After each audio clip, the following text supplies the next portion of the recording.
Sí, le aprecio muchísimo, de verdad, al secretario del Consejo de Salubridad General, el doctor José Ignacio Santos Preciado, que me haya aceptado esta llamada, porque yo escribía sobre esto también, y no solo yo, varios colegas, compañeros. Y doctor Santos Preciado, le aprecio mucho la confianza de contestarme. Buenas tardes. Buenas tardes, licenciado López Dóriga.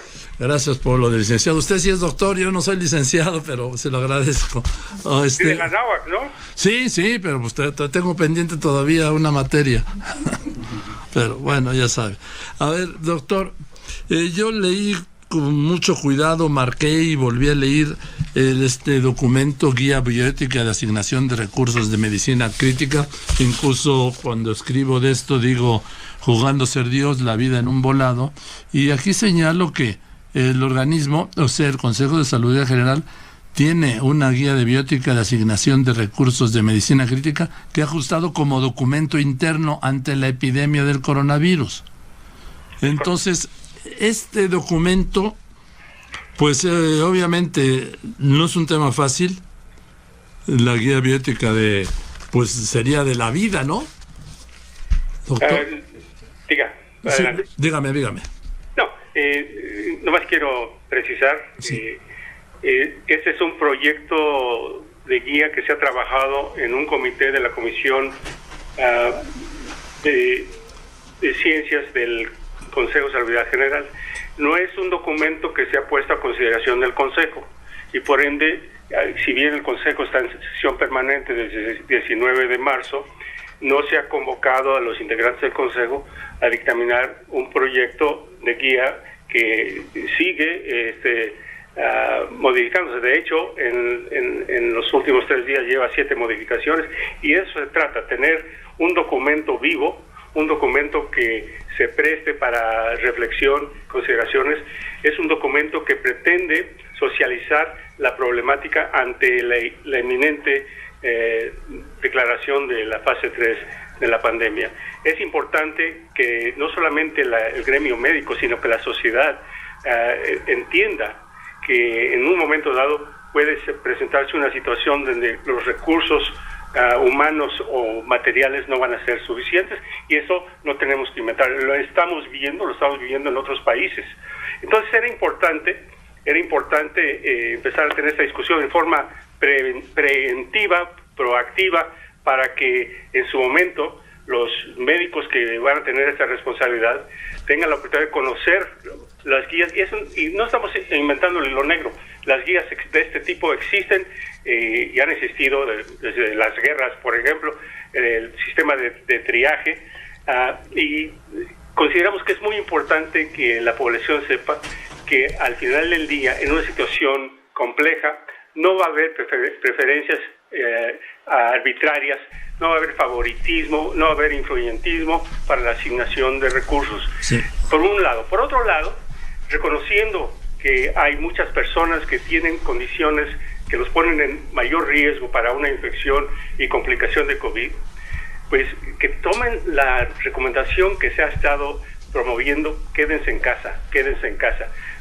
¿Para qué exponerse y ponerse en una situación de riesgo y presentarse en una situación donde puede haber superación de lo que hay del sistema de salud para atenderlos? Entonces tiene 2 propósitos. Uno es socializar la guía, porque se requiere eventualmente, próximamente diría yo, que el Consejo se reúna. Aunque estamos en sesión permanente, tendremos que reunir a los concejales para que dictaminen sobre este proyecto de guía y se convierta realmente en un acuerdo que, como usted bien sabe como abogado, es de obligatoriedad nacional. Entonces, esa es la razón de ser, y como le dije, es un documento vivo. La guía se emite para que sea consultada públicamente. Sí, aquí la Constitución dice que, creo que es el 73, que este Consejo de Salubridad General tiene carácter de autoridad sanitaria con funciones normativas, consultivas y ejecutivas. Es correcto. Entonces la guía realmente queremos que genere un proceso de revisión. Vivimos una democracia deliberativa, en donde se tenga una publicidad que ustedes proveen como comunicadores, transparencia en las decisiones difíciles y se tenga certeza de lo que no se actuará, como ya mencioné, sí, con discreción o en forma arbitraria. Bueno, dice el documento que en la práctica médica cotidiana uno de los principios de justicia que se utilizan para aplicar o dar o asignar dichos recursos escasos es el orden de llegada, lo que afecta a los que viven más lejos, ¿no? Es correcto. Después el otro que tienen es el de, pues el de que tiene que ver con el tema de la necesidad médica. Exactamente. Pero dice que en caso de empate, bueno, vamos a decirle, de empate de prioridades, se recurra al azar, al volar, y ponen como ejemplo un volado para decidir quién va a vivir y quién va a morir. Esa versión fue la original y es realmente lo que se estila en otros países como lottery o volado, pero realmente eso se corrigió, como se ha corregido algunos detalles, pero en general tiene usted razón, va a haber momentos donde se tiene que tomar una decisión y como no estamos proyectando un cataclismo, no estamos proyectando una situación, pero tenemos que prepararnos para ella.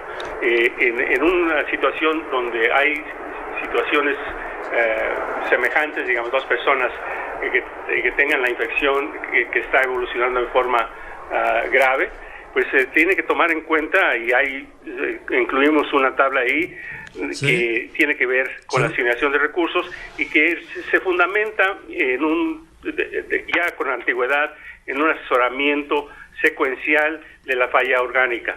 Y bueno, ahí, digamos, no se trata de que las personas jóvenes tengan prioridad sobre los viejos, pero en un momento dado tendrá que tomarse en cuenta una serie de indicadores que permitan tomar decisiones y que realmente llegue en una forma justa. Ahora bien, como usted sabe, porque se ha salido en los medios también, el Consejo ha participado en la conjunción de un acuerdo entre los hospitales públicos, sí, y privados.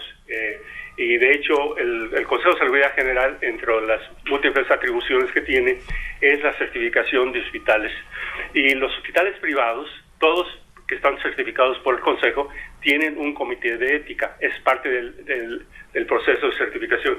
Entonces queremos estar seguros que el médico tratante no tenga la difícil decisión la decisión de por sí difícil de estar atendiendo a un paciente muy enfermo, que realmente sea un grupo colegiado que ayude a comunicar la situación para el paciente, sí, si se puede, o para los familiares en su caso. Bien, aquí dice, esto quiere decir que los pacientes más jóvenes han de recibir atención de cuidados intensivos sobre pacientes de mayor edad. Eso está clarísimo. Nuevamente, dependiendo de las condiciones de ambos. Un paciente joven puede tener una enfermedad terminal, por, sí, ejemplo. Puede tener, y una persona de 60, 70 años puede estar en buenas condiciones físicas antes de la infección. Entonces, digamos, por eso es importante tener un sistema de asignación que permita, sí, realmente tomar una decisión justa, sí, no discrecional. Sí, lo que pasa es que aquí en cómo resolver los empates solo alude primero a la edad. ¿Mande? ¿Se está cortando? Sí.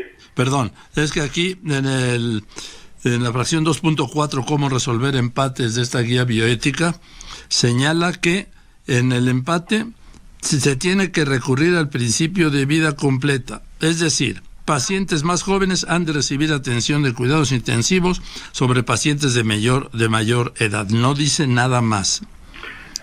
Y después habla de otra cosa más delicada. Dice, cuando los pacientes se encuentren empatados, hay que tomar en cuenta que la tasa de mortalidad por COVID-19 no es la misma entre los sexos, porque mueren más hombres que mujeres. Es correcto. Entonces, ¿aquí que se va a elegir a las mujeres antes que los hombres? Nuevamente, dependiendo de las circunstancias. O sea, podemos, digamos, es que tiene que haber un principio de toma de decisiones y insisto, esto son guías que se han utilizado y se están utilizando en este momento en varios países que están sufriendo esta pandemia, y normalmente ante igualdad de condiciones, dos personas de la misma edad, de diferentes sexos, en las mismas condiciones, pues se tendrá que acudir al sistema de asignación de recursos que aparece ahí, como el asesoramiento, el SOFA, el asesoramiento secuencial de falla orgánica. Sí, en fin, entonces ya está eliminado esto del volado, ¿no? Sí, desde la primera versión. Bueno, sí, porque aquí pues sí dice, la decisión, si recurrir al principio de vida completa no desempata a los pacientes, entonces la decisión sobre quién recibirá acceso a los recursos escasos deberá tomarse al azar, paréntesis, por ejemplo, lanzando una moneda. Ese fue una versión que se corrigió inmediatamente. Bien, bueno, esto es muy importante entonces, pero sí queda en pie preferencia de jóvenes ante adultos y de mujeres ante hombres. Dependiendo, insisto nuevamente, dependiendo de las circunstancias. Si el joven es sano con una esperanza de vida de 60 años, sí, versus un adulto sano con una esperanza de vida de 10 años, la decisión se tendría que tomar en una situación inusual, donde realmente hay un ventilador, por ejemplo. O sea, esas decisiones se toman cotidianamente en lugares donde no hay suficientes recursos de infraestructura, pero ahorita afortunadamente se han tomado en cuenta eso, y se ha expandido el sistema de salud, como le dije hace un momento, con la participación de más de 3,000 camas de hospitales privados, y obviamente los hospitales de zona del Seguro Social convirtiéndose en hospitales COVID. Consideramos que y la compra de ventiladores, material de curación que implica gogles, que implica cubrebocas, que implica ropa para protección del personal, eso obviamente se está tratando de evitar. No queremos llegar a eso, queremos salvar más vidas, y por eso insisto, el socializar esta información para la población, que la población sepa que el sistema de salud realmente es un sistema equitativo, que no debe de haber, porque siempre ha habido históricamente, influyentismo, preferencias, amiguismo, y no queremos que eso suceda en México. Entonces, la idea es que al socializar esto, a sensibilizar al público, así como a la población médica tratante, pues estaremos todos en la misma sintonía, buscando nuevamente proteger vidas.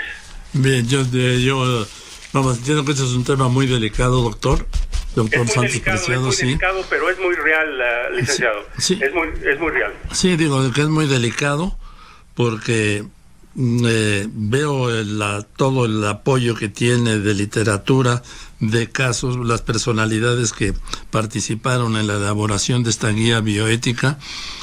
Sí, antes de la UNAM, de la máxima casa de estudios. Sí, sí. Y sí veo que, por ejemplo, que en este caso del volado, pues señala, dice, tiene un pie de nota que dice: decisión aleatoria es una manera internacionalmente aceptada dentro de la comunidad científica para hacer asignaciones al azar simples entre dos opciones. Es correcto, pero como le mencioné ya en forma reiterada, la alusión al volado sí. Fue eliminada desde la primera versión. Bien, es que como no tiene fecha, en realidad por eso. Pero en fin, pues yo le aprecio, doctor José Ignacio Santos Preciado. Van a elaborar, supongo, un documento final, ¿no?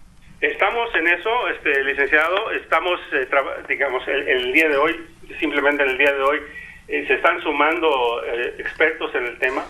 Lo que no queremos es que este tema se politice. Es un tema de salud, es un tema importante, y ustedes, los comunicadores, tienen una gran responsabilidad de transmitir, no lo sensacionalista, sino que transmitir el fondo de la importancia de la toma de decisiones, transmitir que la gente que tenga factores de riesgo, que somos todos, pero hay unos que tienen más que otros, que acudan a quedarse en casa, que no se expongan, porque realmente el exponerse innecesariamente así que es un azar también para ellos. Entonces lo que queremos es que este documento, que es un documento dinámico que está evolucionando, y que tendremos un documento final para presentar al Consejo, para que una vez que se reúna el Consejo, se publique y se acuerde este documento, se publique en el Diario Oficial de la Federación, lo que lo convierte en de obligatoriedad para todo el país. Con base en las funciones que tiene normativas y ejecutivas el Consejo. Es correcto, licenciado.